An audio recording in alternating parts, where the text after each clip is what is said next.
بسم اللہ الرحمن الرحیم۔ میں ہوں نعمان محمد خان بھودار ایڈوکیٹ اور آپ دیکھ رہے ہیں بھودار لا فرم۔ اگر آپ نے ابھی تک میرا چینل بھودار لا فرم سبسکرائب نہیں کیا تو آپ سے ریکویسٹ ہے اس کو سبسکرائب کر لیں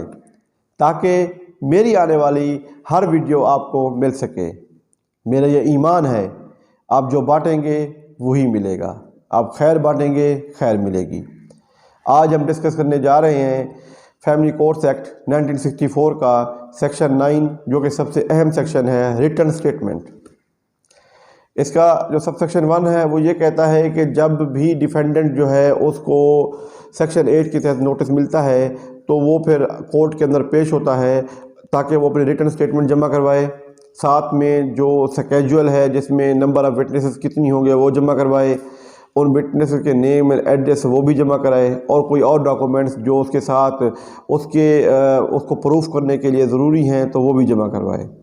اور اگر ڈیفینڈنٹ فیل ہو جاتا ہے، ڈیفینڈنٹ کہتا ہے کہ جناب میں آ گیا ہوں، لیکن کوئی ریزن بتاتا ہے کورٹ کو، اسپیسیفک ریزن کہ اس وجہ سے میں نے ریٹن اسٹیٹمنٹ جمع نہیں کروائی، تو پھر کورٹ کیا کرتی ہے، کورٹ اس کو ایک اور ڈیٹ دے دیتی ہے، لیکن وہ ڈیٹ 15 دن سے زیادہ کی نہیں ہوگی۔ یعنی اگر ڈیفینڈنٹ پیش ہو جاتا ہے لیکن ریٹن اسٹیٹمنٹ جمع نہیں کراتا اور پھر اس کو ریزن کے ساتھ 15 دن کا ٹائم مل جاتا ہے۔ اس میں نمبر 2 پہ ایک یہ بھی آپ کو بتاتا چلوں جو بڑی اہم بات ہے، اسی پارٹ کے 2 پارٹ ہیں، سیکشن 1 کے سب سیکشن 1 کے 2 پارٹ ہیں، 1A 1B۔ 1A یہ کہتا ہے کہ اگر ڈیفینڈنٹ ایک مرد ہے اور اس پر ایک خاتون نے کیس کیا ہوا ہے اور اس نے اس سے پہلے ریسٹیٹیوشن آف کنجوگل رائٹس کا کیس نہیں کیا ہوا، تو وہ یہ جو جواب دے گا اپنا تو اس کے اندر وہ ریسٹیٹیوشن آف کنجوگل رائٹس کا ریلیف بھی کورٹ سے مانگ لے گا۔ یعنی اس کو ریسٹیٹیوشن آف کنجوگل رائٹس کا نیا کیس نہیں کرنا پڑے گا، بلکہ اپنے وہ اسی جواب کے اندر وہ اس سے ریلیف مانگ لے گا کہ یہ میرے گھر آ کر آباد ہو، یہ بیوی جو ہے یہ نافرمان بیوی ہے، میرے گھر آباد نہیں ہوتی، تو آپ جو ہے نا اس کو یہ آباد ہو، میری یہ بھی ریکویسٹ ہے۔ یعنی اپنے دعوے کے اندر اس کے جواب کے اندر وہ جو بھی ریلیف مانگنا چاہتا ہے وہ مانگ سکتا ہے۔ اور IB جو سیکنڈ پارٹ ہے وہ یہ کہتا ہے کہ اگر ڈیفینڈنٹ ایک خاتون ہے اور اس کے خاوند نے دعویٰ کیا ہوا ہے ریسٹیٹیوشن آف کنجوگل رائٹس کا، تو وہ اسی کے جواب کے اندر اگر وہ خلا لینا چاہتی ہے تو خلا بھی مانگ سکتی ہے، یا اگر وہ مینٹیننس جو بھی اس کے ریلیف ہے وہ جو عدالت سے چاہتی ہے وہ اسی دعوے کے اندر مانگ سکتی ہے۔ مینز اس خاتون کو علیحدہ سے خلا کا دعویٰ نہیں کرنا پڑے گا، علیحدہ سے مینٹیننس کا دعویٰ نہیں کرنا پڑے گا، علیحدہ سے چائلڈ کسٹڈی کا دعویٰ نہیں کرنا پڑے گا، علیحدہ سے ڈاوری آرٹیکل کا دعویٰ نہیں کرنا پڑے گا، بلکہ وہ اسی دعوے کے جواب کے اندر وہ تمام ریلیف عدالت سے مانگ سکتی ہے، اس کو اور دعویٰ کرنے کی ضرورت نہیں ہے۔ سب سیکشن 2 میں وہ جو ڈیفینڈنٹ جواب دے گا اس جواب کے اندر ریٹن اسٹیٹمنٹ کے اندر وہ جتنے بھی ڈاکومنٹس ہیں جو اس کی پوزیشن کے اندر ہے اور جو وہ سمجھتا ہے کہ بہت ضروری ہے اس کیس کو ڈیسائیڈ کرنے کے لیے، تو وہ تمام ڈاکومنٹس اپنے پلینٹ کے ساتھ، پلینٹ کے جواب کے ساتھ، جو پلینٹ اس نے دائر کیا ہے، دعویٰ دائر کیا ہے اور ڈیفینڈنٹ نے جواب دینا ہے، اس جواب کے ساتھ وہ اٹیچ کرے گا۔ سیکشن 3 میں یہ ہے کہ بھی اگر کوئی ایسا ڈاکومنٹ جو اس کی پاور میں نہیں ہے، جو اس کی پوزیشن میں نہیں ہے، اور وہ کہتا ہے کہ میں بوقت شہادت پیش کر سکتا ہوں اور وہ انصاف کے لیے بہت ضروری ہیں، تو وہ جو سکیجول بنائے گا جس میں وہ لکھتا ہے کہ یہ ڈاکومنٹس میں بوقت شہادت پیش کروں گا، تو وہ بھی اس سکیجول کے اندر لکھے گا، اور وہ تمام ڈاکومنٹس جو ہے نا وہ آن شہادت پیش کرے گا، وہ بھی اس کو سکیجول بنا لے گا وہ۔ چوتھی چیز یہ ہے کہ وہ ڈیفینڈنٹ جو جواب ہے اس کا اپنا جواب اور سیکشن 2 میں دیے گئے جو ڈاکومنٹس اس کے پاس تھے وہ، اور سیکشن 3 میں سب سیکشن 3 کے اندر دیے گئے ہیں جو وہ ڈاکومنٹس جو کہ بوقت ضرورت وہ پیش کرے گا، جو سکیجول ہے، جو ابھی اس کے پاس ڈاکومنٹ نہیں ہے وہ، اور تمام ضروری ڈاکومنٹس اور جو وٹنسز ہیں کہ وٹنسز کے جو نیم ایڈریسز ہیں، جو تمام ایویڈنسز ہیں، تو وہ کورٹ میں جو پلینٹ کا ایجنٹ ہے یا پلینٹ کا ایڈوکیٹ ہے اس کو ان کی فوٹو کاپی بھی دے گا۔ سیکشن 5 میں یہ ہے کہ بھی ان کیس کے اس تمام چیزیں کرنے کے بعد